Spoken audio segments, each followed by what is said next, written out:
What's the biggest lie society convinced us is true? Story 1.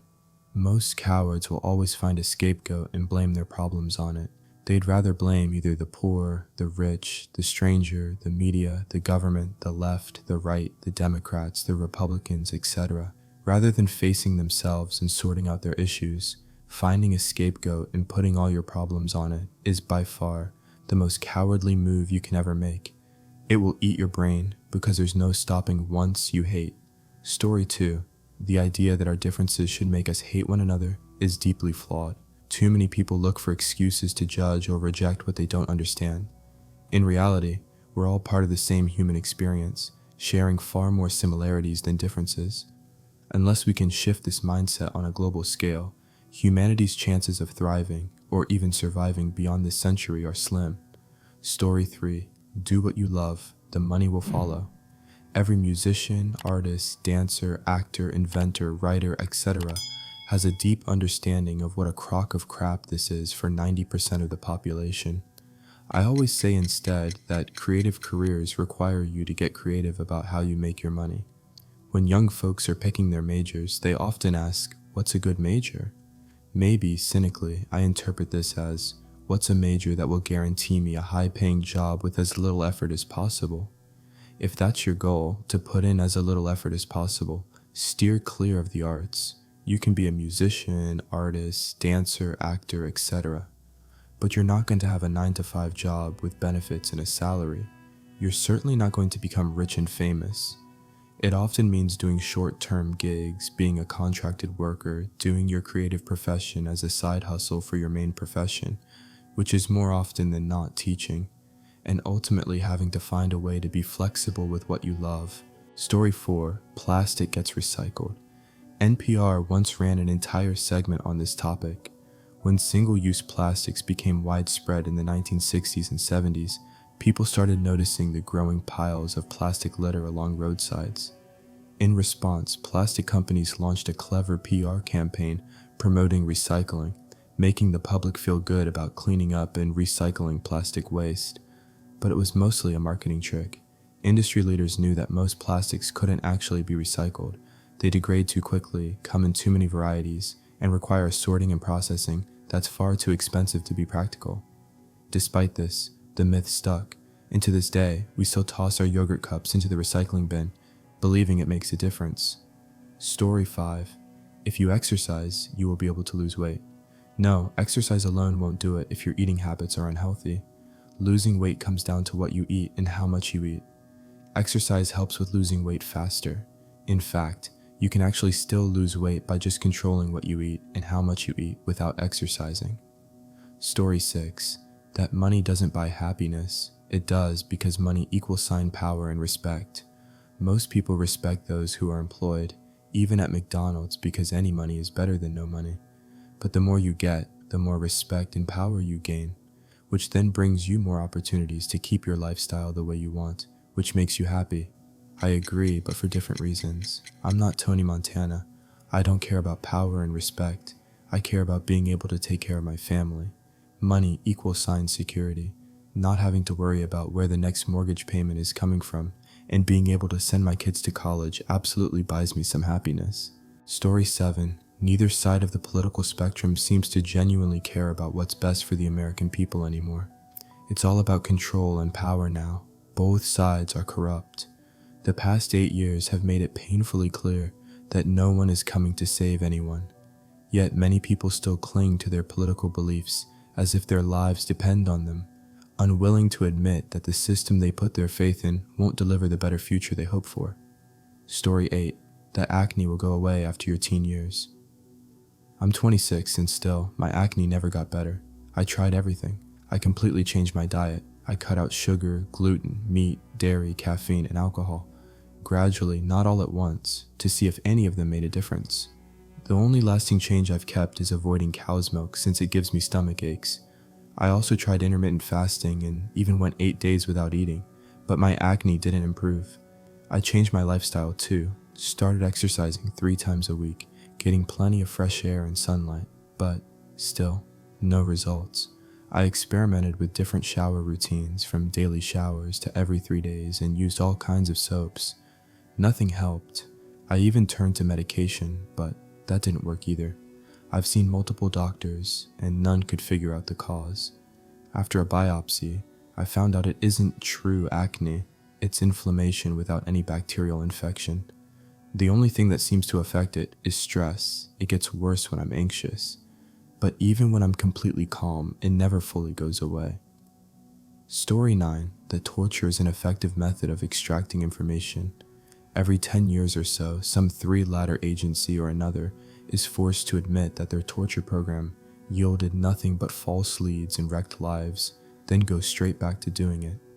The general population shrugs and says, if it's the only way to get intel, as if they weren't just told point blank that it doesn't work. Story 10. People often think diamonds are rare, which is why they're so expensive, but that's not really true. In reality, diamonds are quite common. Their high price is maintained by companies like De Beers, which has long controlled the market by limiting how many diamonds are released for sale and stockpiling the rest. Lab-grown diamonds are identical to natural ones, chemically and physically the same, and far cheaper to produce. Yet many people still believe they're inferior simply because they weren't mined from the ground. Story 11. The idea that what goes around comes around isn't always true. Chances are, the kid who bullied you in middle school isn't suffering for it. He probably grew up to be a successful executive, partly because he never hesitated to climb over others to get ahead. And the saying, money doesn't buy happiness, isn't completely accurate either. While it can't buy happiness directly, having money removes a huge amount of stress. You don't have to worry about bills, you can afford good therapy if you're struggling, and you can enjoy life without constantly fearing financial strain. Money may not create happiness itself, but it definitely makes it much easier to build a happy life. Story 12. Inflation is caused by raising bottom wages. Inflation is caused by companies wanting to maintain margins and people at the top wanting to make more money. The stock market actually drives inflation. For a company to continue to have a good stock valuation, they must show the ability to consistently be profitable and or show growth. For some, this is impossible without exploiting low-wage labor. In a lot of company structures, salaries and wages compose the majority of the budget. So if they want to make more money, they raise the cost of a product to match the raise on wages. Because God forbid they forgo their stock valuation and miss out on the millions in bonuses. Story 13. That lead fuel is harmless. Thomas Midgley Jr. killed millions of people so that he and the car companies he was working for could directly profit. Millions died. Many more have cognitive deficits and disorders due to inhaling lead fumes. Disorders that still impact us today. And yet, leaded fuel is still used in a variety of vehicles in both the Western world and even more so in countries with less stringent regulations. Thomas Midgley Jr. was a piece of crap, and so are General Motors, amongst others. Story 14. That we have to work a 9 to 5, otherwise we're lazy. As if humans were created merely to be slaves just so one human can be a billionaire. People just seem to assimilate to that idea, and they call others lazy for not wanting to participate in this absurd idea. Everything about this life is so simple, but we humans had to go and make it more complicated than it should be.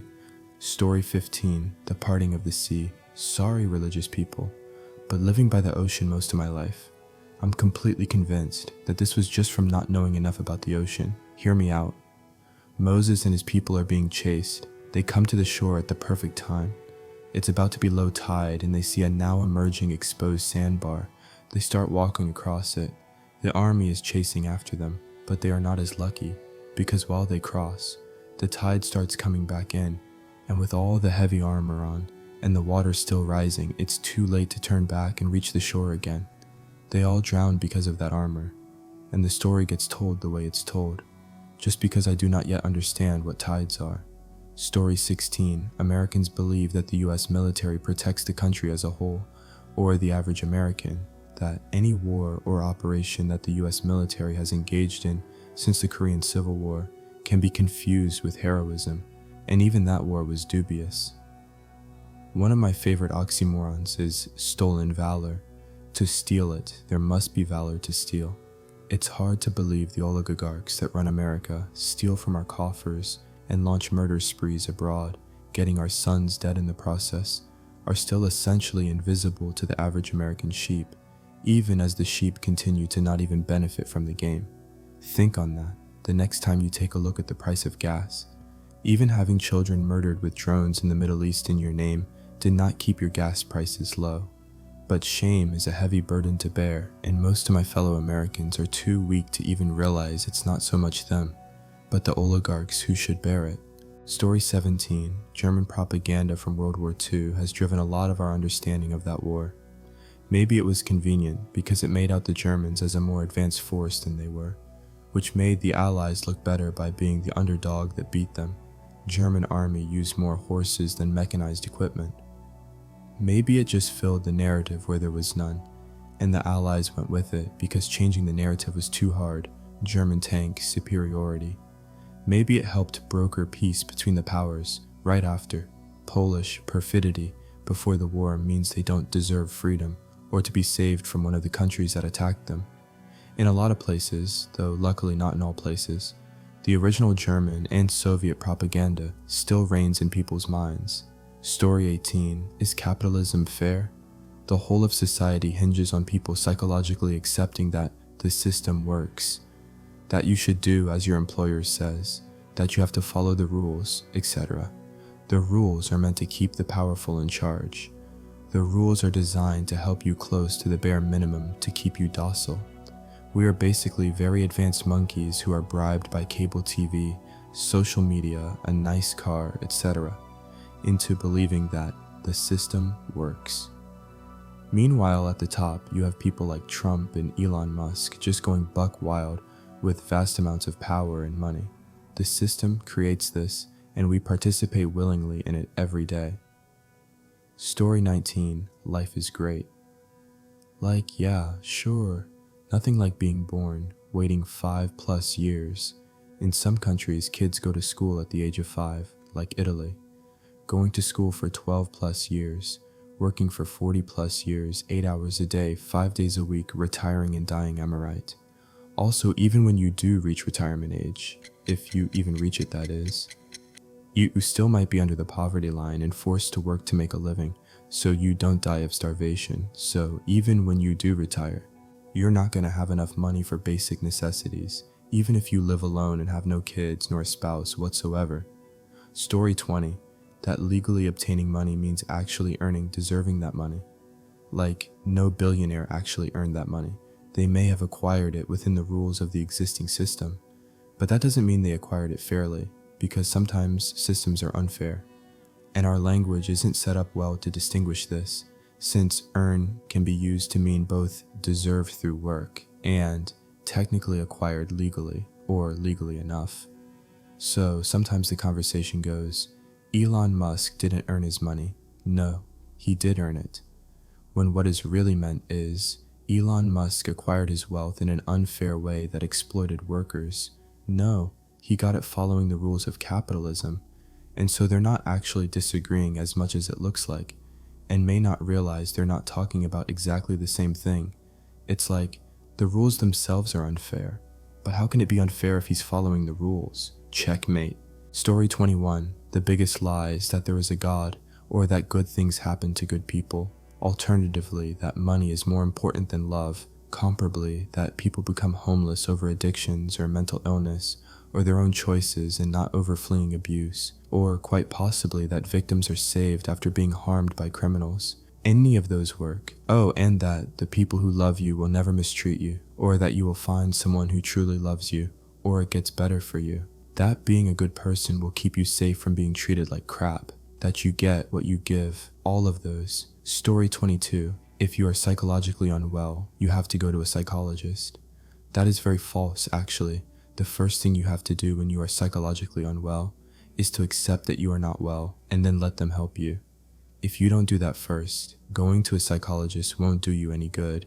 And no, psychologists don't make you let yourself be helped. You have to help yourself first, and for that, you have to accept being wrong.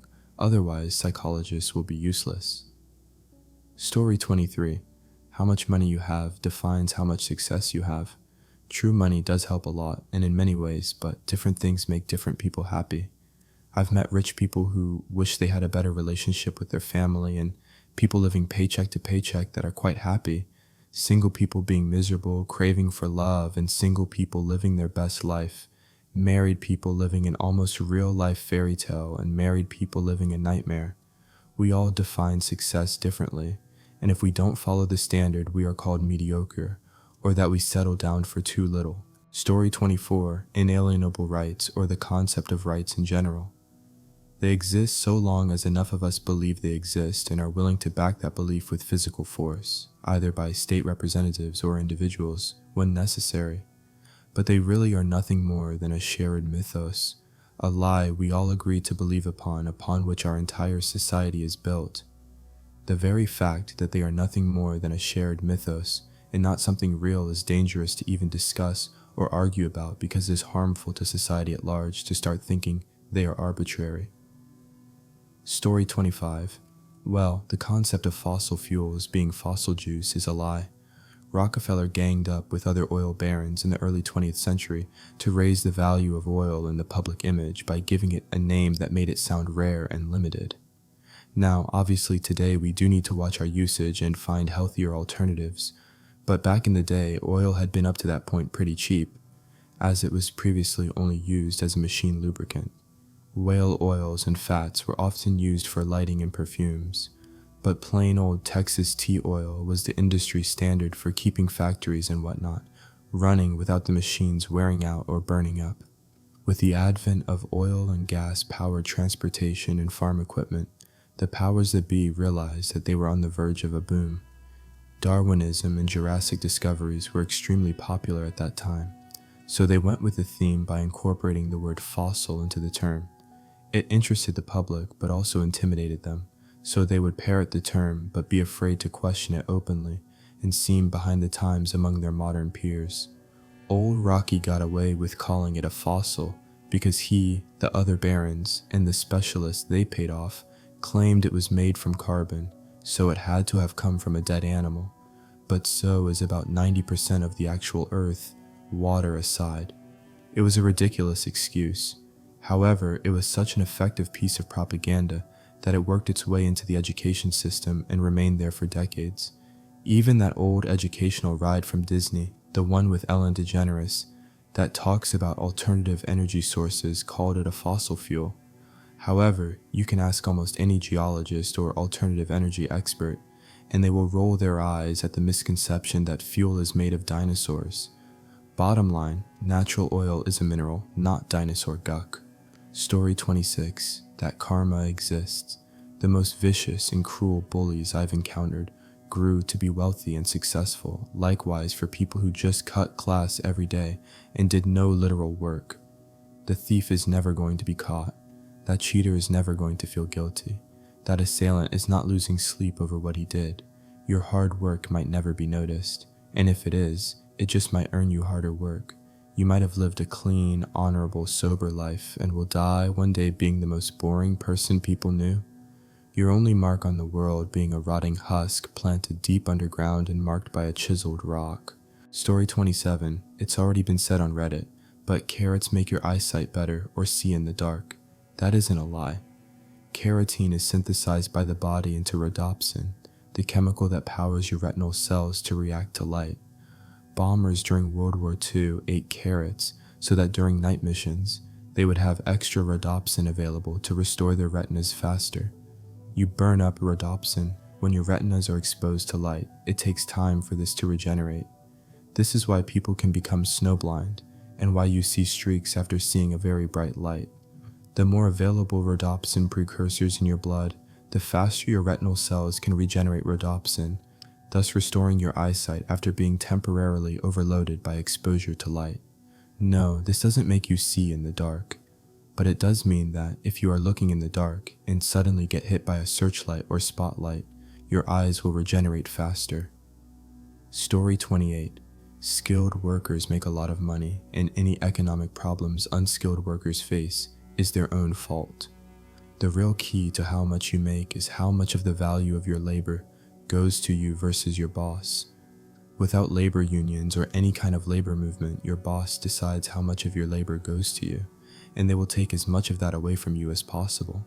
Skilled jobs only pay a lot when there is a labor shortage, And if everyone decides to go for an in-demand skill set, there are more workers than jobs and salaries plummet. Story 29, that hard work doesn't pay off. There are always exceptions whether it does or doesn't. I'm blue collar, and from my experience in the trades, the ones that don't work hard get left behind. If you don't work hard and further your knowledge base in your career, you're not giving yourself the opportunity to be successful. Career success takes many years and perseverance. Not many get handed an easy path. The successful ones make their own. It's a fight. Story 30, you can be anything you want to be. When referencing careers. No, you can't. We all have limitations. If you're a 5'4" or 4 stocky guy, you aren't going to become a world-class sprinter. I have absolutely zero artistic talent. Could I learn to draw better with practice? Yes. Could I ever make it as an artist? Hell no, I could practice for years and still wouldn't come close. We all have limitations and have to be realistic about what we are cut out for. Beyond that, there are things other than ability that limit what you can make a career of. You need a relevant skill, something that is in demand, and something you're physically capable of doing. For instance, there are jobs that women do not possess the physical strength to do.